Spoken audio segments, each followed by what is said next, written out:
The National Stock Exchange of India has been actively involved with initiatives to educate the young generation of our country on the importance of financial management. One such initiative is NSE FinWiz that focuses on educating and advising the young workforce of the country on wealth management to enhance financial literacy and to empower them. Insurance is for protection and investment is for growth. Another program facilitated by NSE IPFT is NSE Financial Quest. This inter-school financial quiz contest goes an extra mile by educating the young students on fundamentals of finance. What is this? It's the formula for the simple interest. Simple interest is the right answer. Under the NSE Financial Quest Base Camps banner, the program engages students around the year through workshops on various topics, projects, interactive videos and quizzes.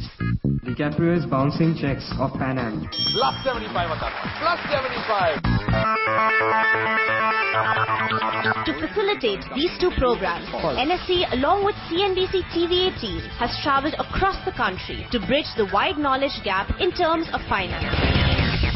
In this episode of NSE FinWiz, we are all set to achieve our objectives once again by gauging young professionals in a new city.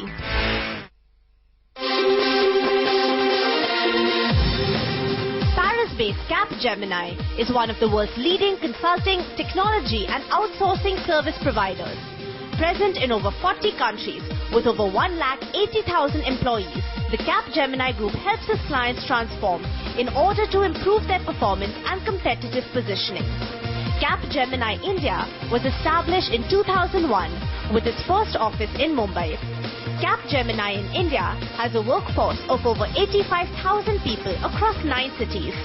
A pioneer in the IT industry, Capgemini has over 45 years of global experience collaborating with leading corporations and has dedicated teams to assist clients across multiple sectors.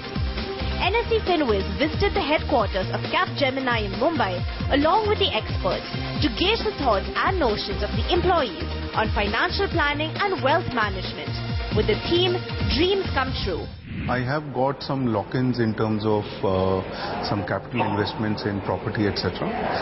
So I would like to completely remove that debt in 10 to 15 years of time so that I have financial independence, and probably I would like to invest in my own ventures after that. As an investor, I'm somebody who tries to play a balance between risk and reward. So I try and keep my investments regular through systematic investment planning. And sometimes also into equities as well as another area. But I'm not a very I would say aggressive investor, but I try to play a balance wherever I can. Wealth management, irrespective whether it is young or old, it becomes very important because it depends on how then your future would be planned. The more you save, the more better life you will have in future. Therefore, wealth management for youngsters nowadays is very important because they are typically spendthrifts and they don't believe in saving. And my advice therefore would be to youngsters that the more you save, the more rested life you will have. First and foremost, being a mother of a 9-year-old son, I would definitely like to see my son successful, and money should not be an hindrance to it.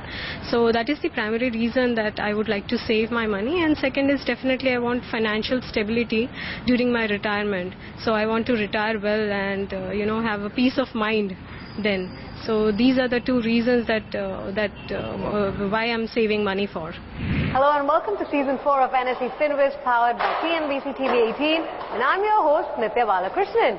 Today my team and I are in the knowledge center of one of the globe's leaders in technology and consulting, Capgemini in Mumbai. I'm joined by two very special guests on today's show. We have Mr. HEMANT RUSTAGI and Mr. Feroz Aziz. Thank you so much for joining us here at Capgemini. And let me throw the floor open by asking Feroz to answer this very simple question. Making money is something that's so important to all of us, irrespective of gender, irrespective of generation. But how important is it to start factoring in how to multiply your money?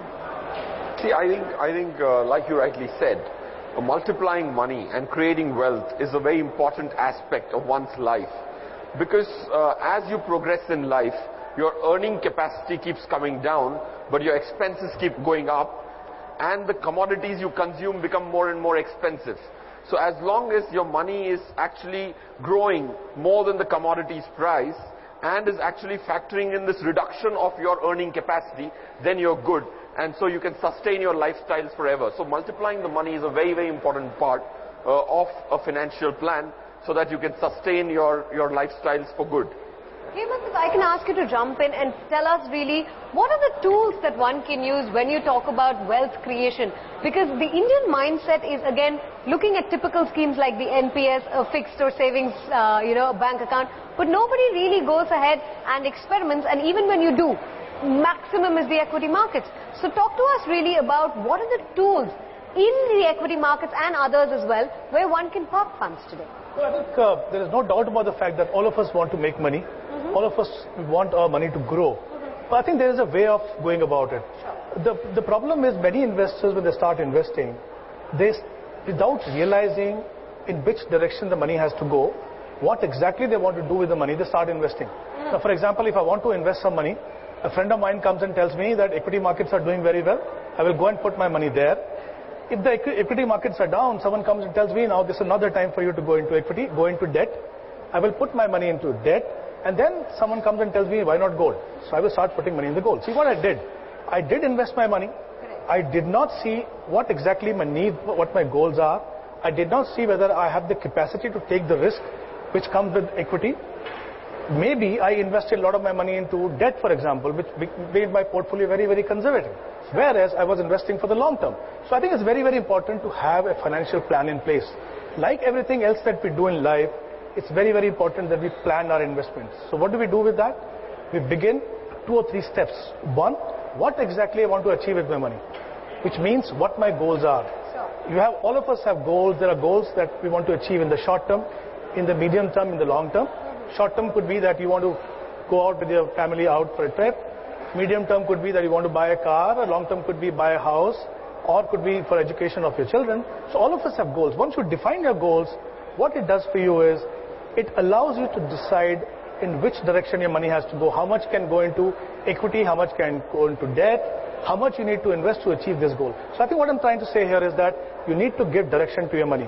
It's all important that we start investing early. There are many people who start investing early but without a plan. So I think all of us want to create wealth. There is nothing wrong with it, but do it with a plan. Make sure that your money gets the direction that it deserves to get. Fantastic. Now, before I actually take a show of hands as to how many of us here, save monthly and, towards a specific goal, towards a specific direction, like you mentioned, Hemant. Firoz, I'd like you to talk about the power of compounding and why it's so essential when you talk about financial planning. Simply because if I were to give a scenario where a 25-year-old were to set aside about 10,000 rupees, at the end of 60, when he or she is ready to retire, what kind of corpus are you talking about vis-a-vis a 35-year-old who starts 10 years later maybe? Power of compounding, as it is called, the 8th wonder of the world. It always never fails to surprise me of what it actually has as an output when you actually compute and do the mathematics around it. For example, like Nitya was saying, that if a person advances his investments by 5 years, let's assume you're going to invest for 25 years, you say, no, let me start a little early. As soon as I start working, let me start saving. The corpus at maturity can double. Just by advancing your investments by 5 years, quite a few of us actually start earning and then given 5-7 years of joy to actually start saving by the time we turn 30. If you advance it by 5 years, the corpus you would collect would be twice as more. So every 5 years you advance your investments, you get twice more the corpus. Like Nitya, you said, if I invest 10 years sooner, you will be left with 4 times more the corpus. If you were going to accumulate 50 lakhs, if you started 10 years sooner with the same amount, you will be left with 2 crores. So that's power of compounding. So I think missing the bus of power of compounding is something which is not so prudent. And I think that's what helps you multiply the money. See, there are 2 ways to make money. One is to outsmart the rest of them.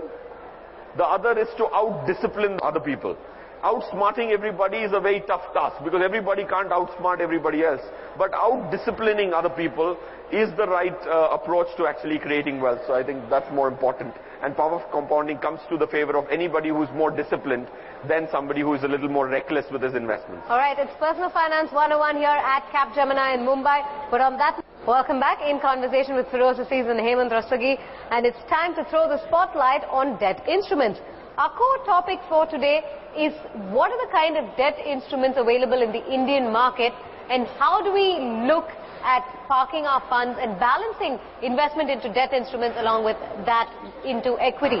So Hemant, if I can first ask you the basic question of what are the kinds of debt instruments that come to mind foremost when you talk about the average Indian investor? As I mentioned earlier, debt definitely has a role to play. Maybe it's a limited role to play depending on your time horizon. But the fact is, time has come for investors to invest smartly in the debt instruments. Now, how do you do that? There are market-linked products like mutual funds. What mutual funds do is they invest in various debt instruments. Some money goes into bank fixed deposit, bonds, debenture, but they're very different. Because when you're investing in a bond, generally you end up holding it till maturity. Whenever there is a change in the interest rate, you don't get benefit of that. Where when you invest in a mutual fund, right, the fund manager manages cash flow, which means that if the interest rate is going down, for example, today if you see the interest rates are going down, your FD is giving you a lower return, your small savings are giving you a lower return. How do you improve your return? By investing in debt funds, because there is an inverse relationship between the bond price and the yield. So I think it's time for investors to go beyond the safety that they look for and look at investment options like mutual funds. Absolutely.